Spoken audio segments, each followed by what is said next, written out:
Thank you so much. I'm looking forward to continuing our great relationship. Yes, yes, haha, well then, excuse me. It seems that the long conversation had finally come to an end, and the receiver was placed back down. The man happily flipping through the documents on his desk is Tom, the section manager. He was transferred here not too long ago. He clicks his heels and walks over to the whiteboard. Then he starts shading in the sales performance graph and looks pleased with his work. That makes it 15 deals. Not bad at all. Gosh, I'm such a competent manager. It's technically you guys' job to get these contracts, but I guess as an Ivy League graduate, I need to set the example. Nobody responds, but he, with arms crossed, nods to himself. This is a cliché development, and his next move was easy to guess. Hey Mike, I'm leaving the paperwork to you. Remember, these are my contracts, so make sure you don't slack off. He tosses the precious contracts onto my desk with a smirk and said to me, You should be grateful, a high school grad like you working under me. I am Mike Harris, 29 years old. I was assigned to the sales section too shortly before Tom transferred from the Montana branch. I'm just an average Joe. Tom checked everyone's educational backgrounds right after his introductory speech, while commenting on everyone's colleges, saying things like, oh, I know a professor from there, or I have a friend who went to grad school there. He finally came to me. He asked me about my alma mater, and I hesitated. You're not going to tell me you're just a high school grad, are you? Yes, I just graduated from my local high school. How embarrassing to have a high school grad working under me. Alright, here's a chance for you. Bust your chops and get some contracts in the next 3 months, and I might reconsider you for me. So, I hustled hard in sales, but no matter how many deals I secured, Tom would always claim them as his own. He would make just one confirmation call after receiving the contract from our clients and would then insist, I finalized this contract. It's mine. I've secured a total of 15 contracts, including the one from the recent call. Our company adds bonuses based on the number of contracts and sales figures. Yet, my contract count and sales numbers are still 0, even though I handle all the post-contract tasks, like notifying other departments and preparing delivery schedules. Tom, you're coloring the graph in the wrong place. What? Got a problem with it? You think a high school grad like you can critique me? This contract was also clearly got by me. Why are you taking credit? I personally do the final checks, making sure all the paperwork is in order, the quantities are correct. That's what makes a deal. A high school grad like you should just be grateful to have a job under my guidance. My colleagues glance at me. I've told them I appreciate their concern, but please don't defend me. I can handle this on my own. What a letdown. I was so excited to be promoted to the headquarters, and yet there's a high school grad in my team. It's also cheeky to get one contract after another. Oh, so you do know these are my deals after all? Suddenly, he threw something hard at me. It was a set of keys labeled document storage. Usually, it is the manager who controls them, and no one else is allowed to take them out without permission. Stay in there and clean or sort out the documents until I tell you to come out. Got it? And he said that around 10 in the morning, so here I am, still stuck in the storage room. I see. Still loves locking people in storage, that man. It's 12:40 p.m. Lunch break will be over soon, and naturally, Tom's nowhere in sight. I've cleaned everything and even got bored swinging the broom around. So now I'm on the phone with a friend from the Montana branch. Bob Wilson was a high school classmate of mine. He's one of my close friends. After attending a high school in New York, he went on to study at the University of Montana and then started working at the Montana branch. He is a really reliable guy who always tells me what Tom, the manager, was up to there. But why on earth would you be put into storage duty?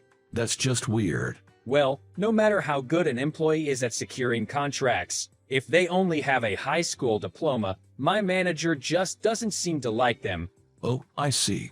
I could hear a heavy sigh from the other end of the phone. I hate to bring up bad memories, but Tom used to make those he deemed uneducated clean the storage all the time. First, he'd steal their accomplishments and then send them off to storage. Those folks, they've all quit by now. He's probably trying to get you to quit too. Yay, probably. He's always on about high school diploma this and Ivy League that.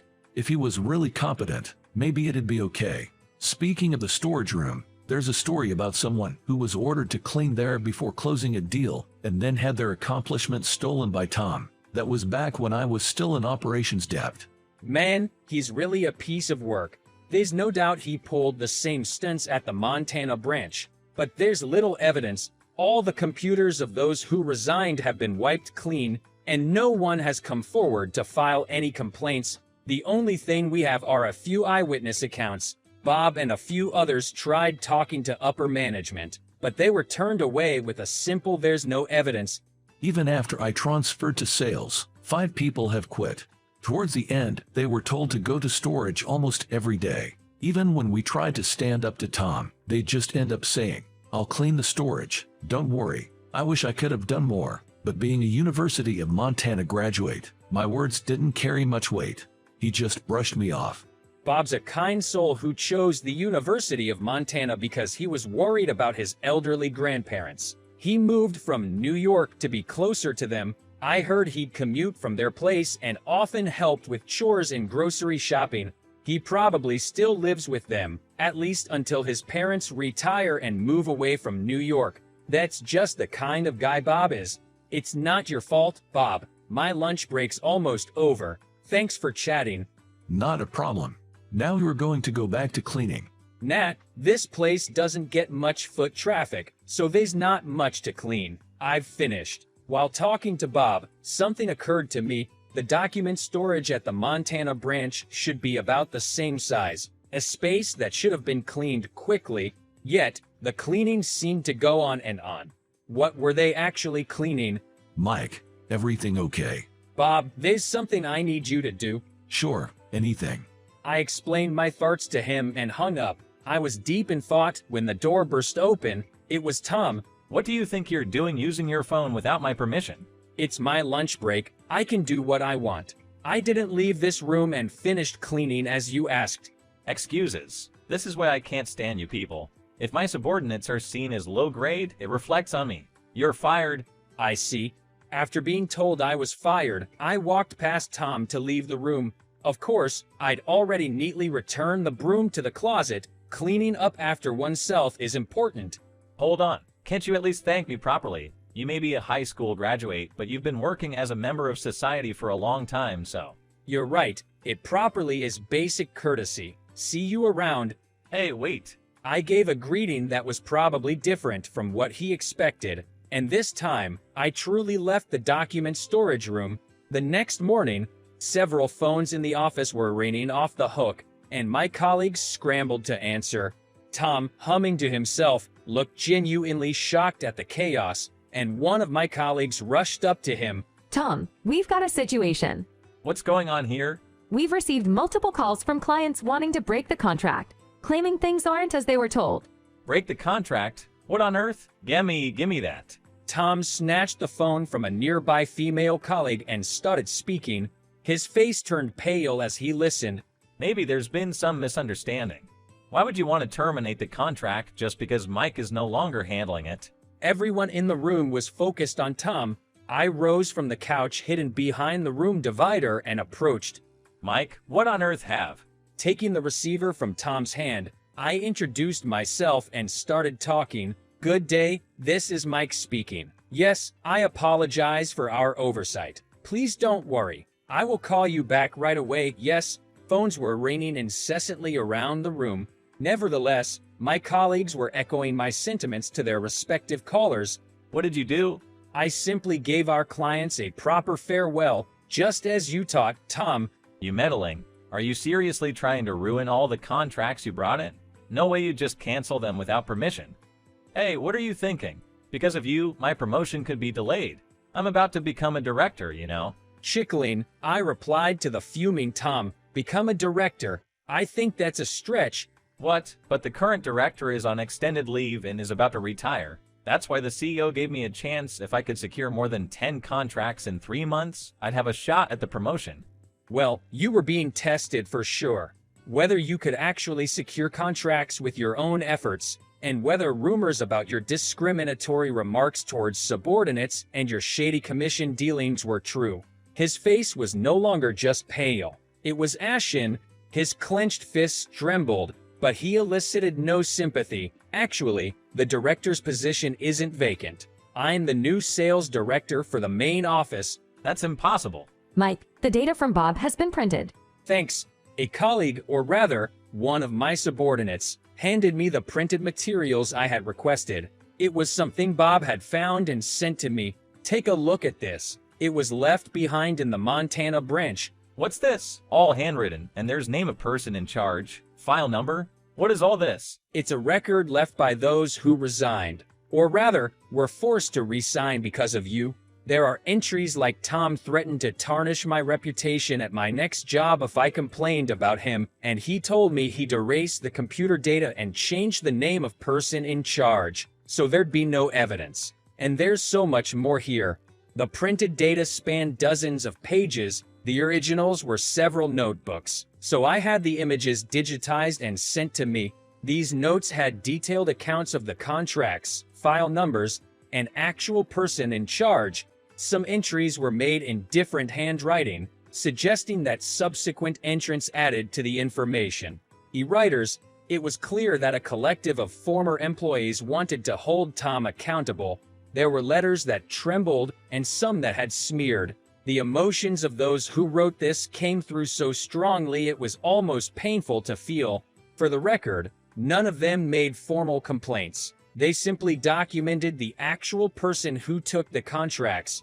Damn it, these can't be used as evidence. Don't worry, I've already contacted several clients listed here. While records show that you secured those contracts and took the commissions, the actual negotiations were done by the employees listed in this notebook. For those contracts not in the notebook, upon re-examination, some clients said, "I was surprised when Tom only showed up to stamp the deal." Tom looked utterly lost, slumped. He hangs his head and says nothing, but still trying to justify his actions. I'm an Ivy League elite, not like you low-educated folks. I deserve to be on top. They all have a cocky attitude. Contracts should be handled by elites like me. I just corrected that. What's wrong with removing nuisances afterwards? Everything is wrong. There's no other way to put it. It can't be. Whether one is competent at their job isn't solely determined by their educational background. Of course, working hard to get into college and studying for many more years than others is commendable, but that just means you've had the opportunity to deeply pursue the field you want to learn about. It shouldn't be for bragging to others. Among the people Tom drove to resignation with his contempt, there were those with only a high school diploma, and some had even dropped out of high school.